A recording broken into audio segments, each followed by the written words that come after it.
Hey guys, it is Matt here with MC Worlds Official with another one for you. We got a little bit of a task this wonderful Sunday. It's actually about 50 degrees out.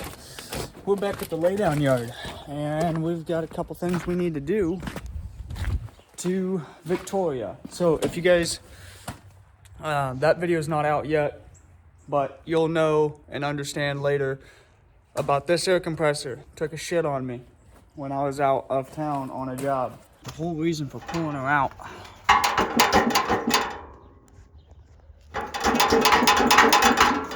If you look back there.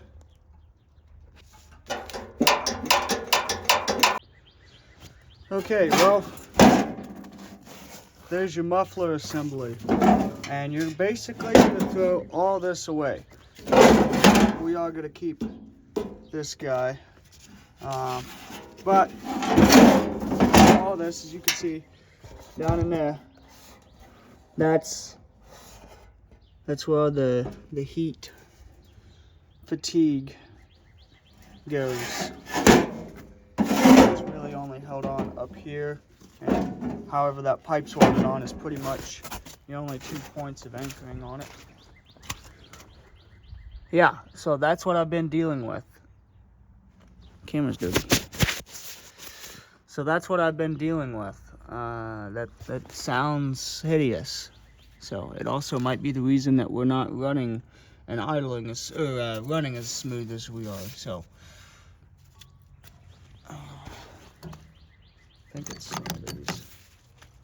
what, 13. Yeah. There we go. That came off surprisingly easy.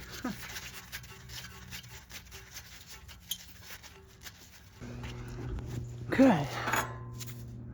Here we go. Now we need to make sure. Oh boy. That's not good. We need a new gasket.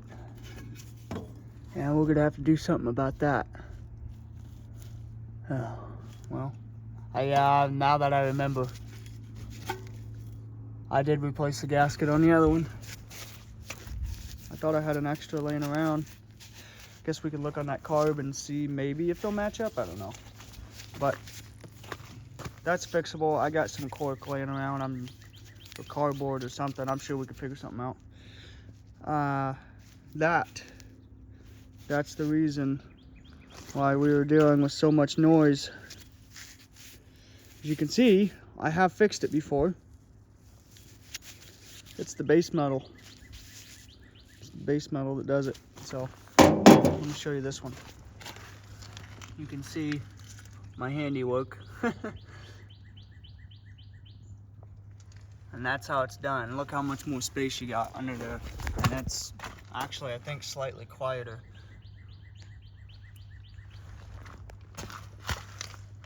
Yeah. So we save this, we cut it right there, flat, flush, whatever. And then we weld on our muffler. So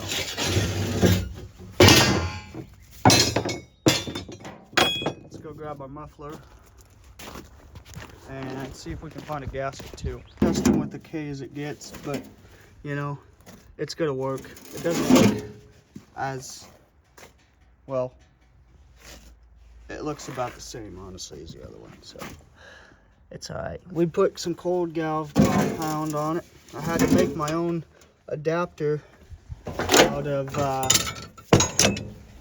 this stuff, just because it's what I had laying around and it was gonna work. So didn't really want to spend any more money on it or take a trip to the parts store. So yeah, she's ready to be mounted up, and we'll give it a shot before we move on to the other stuff. There you go. Well, these are the gaskets that came with the new carb. Okay, I remember last time I put the muffler on one of these machines, Outlaw 195 number 1. I actually ordered a new gasket through Gen Exhaust when I ordered the fittings for the exhaust. So we're gonna have to use the fuck it now, fix it later method. So let's go properly applicate the schmoo on the flange fittings and get her to stick back together. Okay, well, that's kind of what we're looking at. Not my best work, but I'm sure it'll be just fine. I'm sure it'll be all right. So we've got them. We put some anti-seize on there just to, you know, help the next guy out. And I know it's gonna be me, so it's all right. Well, the exhaust, we're just waiting on gasket maker to dry now, so I guess this kind of halts this whole operation right here. Now I guess we can start hacking up that old air compressor and seeing where she fits. So now to repurpose this thing, let's see. I'd like to get everything off before I start cutting this out. And even when I start cutting it out, we probably will still just cut these bars that come off the side, because I don't want to get close to that tank and derate it or render it out of service due to putting a gouge in it. So yeah, that's fine, that looks alright. Alrighty, so I guess to start out with, we'll pull this panel, and I think there's a set screw on this guy somewhere. Maybe. Oh, that's that right there. So let's get a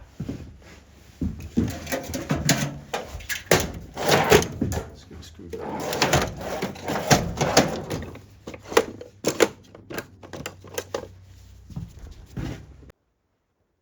Okay, so this is what I've dug into so far. It is apparently belt driven. Belt is in good shape. Keep in mind, this compressor has probably over, oh, I don't know, I want to say at least 300 hours on it. Well over 300 hours. I think I found the problem. You see that? That's the air 2 tank. And the end stroke doesn't sound all that good either.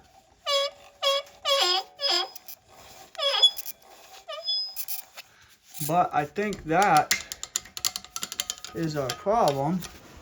So I found a wrench. No, just want to save. Let's go and adjust it. That's going to be metric or not.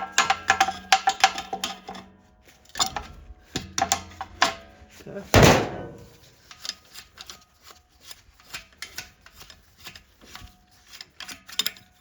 Alrighty then. It looks like it just needs a new crimp fitting, which actually we can solve now. Not today, because we don't have all the materials, but we can make that out of hydraulic hose, high pressure hydraulic hose, like a high temp 4000 psi 3/8 line, 2 wire braid, maybe. I don't know. Let's take a look. Yeah. Yeah, okay. It looks like a MP.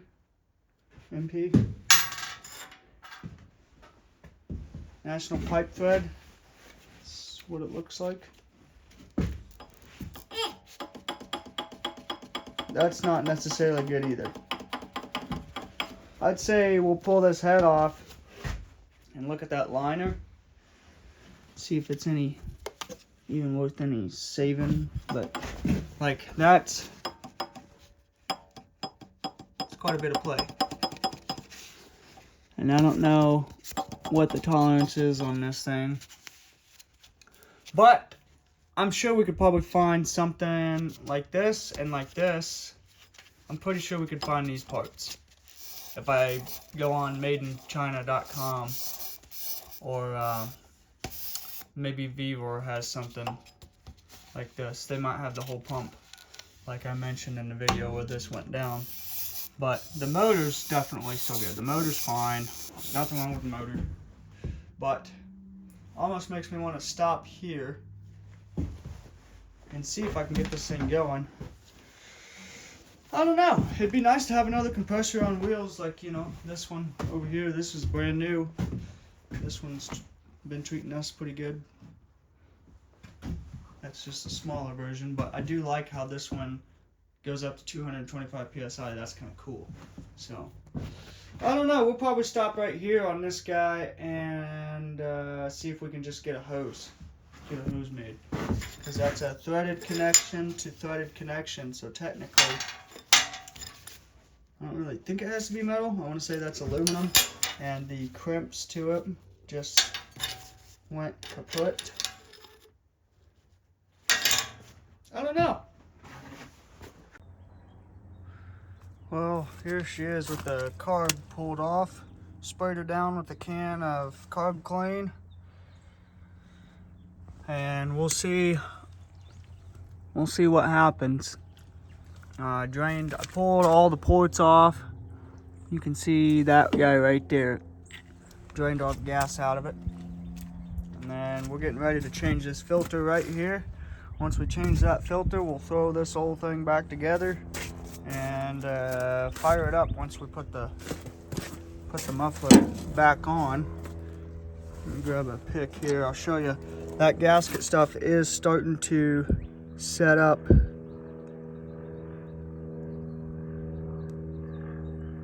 Yep. That's what we want. Alrighty. Just a little bit more time on that. But in the meantime, let's change that filter, put this carb back together, and that should help us a lot with fuel related issues.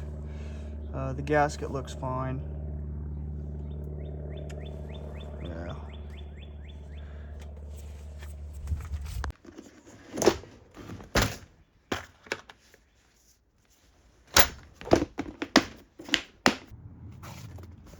Fuel filter's changed out.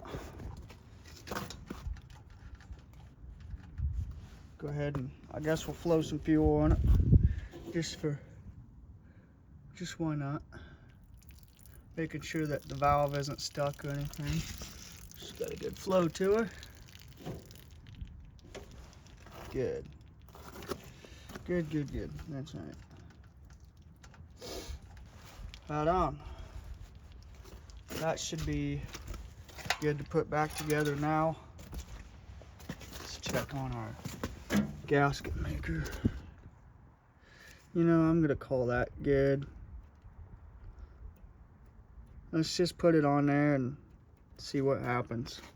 Worst comes to worst, I mean, we're already planning on ordering new gaskets anyway, since I used my last ones doing this guy. So we'll go ahead and just plan on it. If it leaks a little around there, it's not the end of the world. It'll be all right. But at least it's not going to be obnoxious, sucking up a lot of fuel. Hopefully we got the carb issue fixed. If not, we'll just swap it out with the brand new one. All right, let's go ahead and put our muffler on.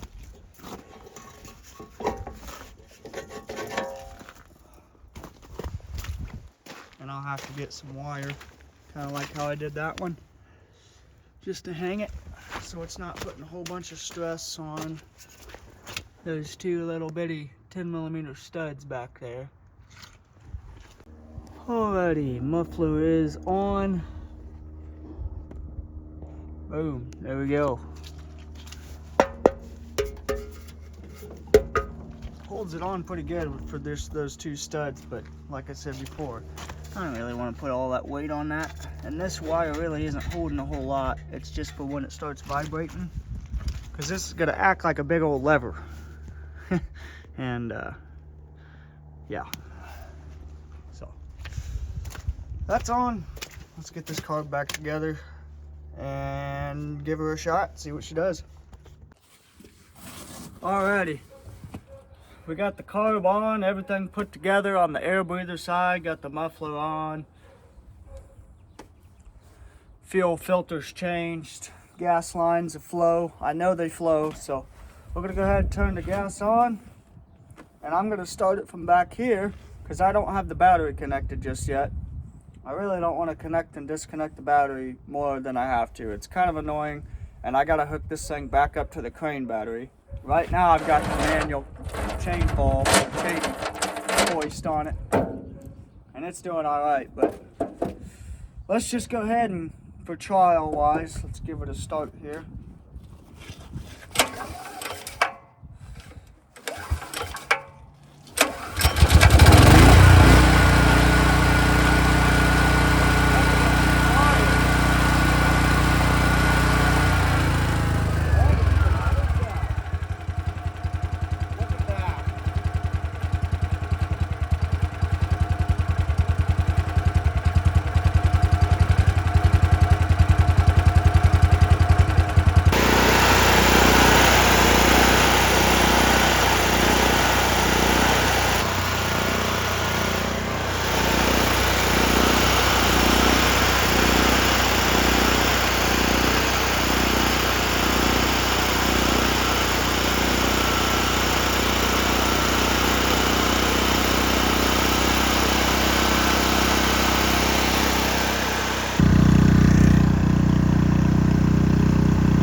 Well, I guess we'll call that good.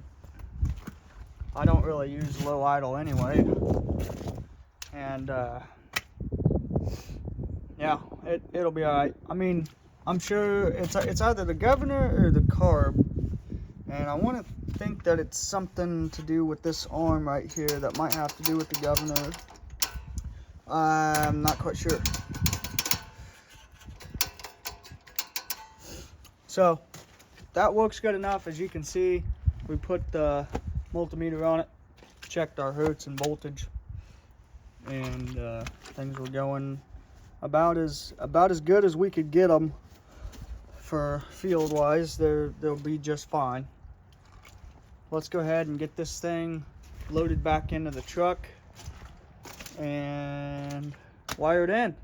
It's like somewhere in my head hearing that thing vroom vroom vroom put vroom in the background with the muffler, well, bypassed, so to speak, indirectly bypassed, and muffler and ranging engine like that, spitting and sputtering. It just, oh man, it gets to me so much. I don't know why, but that's fixed. So this is something that you guys haven't seen yet. This is my brand new, almost brand new, you can tell it doesn't have a whole lot of hours on it based on the lack of scratches, dents, and apprentice marks on it. But I picked up this 161 Max Star and all the goodies. I don't have the TIG pedal, of course, but I've got everything else. The stick stingers, the ground clamp. Look at that. It's like hardly ever even opened. I don't think it was. I think the tape's just there because the hinge broke. Honestly, I don't know. Big torch with the cap. Nice. Gas hose that's never been used. And so it looks like it's only been on 110 because the 240 plug isn't even unwrapped. And the OEM Miller packaging. So yeah, I picked this whole thing up for 1,500 bucks. Drove 2.5 hours west to go get it. Guy was super cool.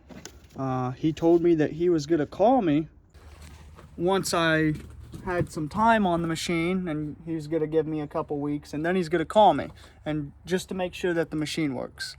And he did. He was a man of his word. He called me. We had a nice 10-minute conversation. Well, guys, there you go. She's all nice and organized now, cleaned out.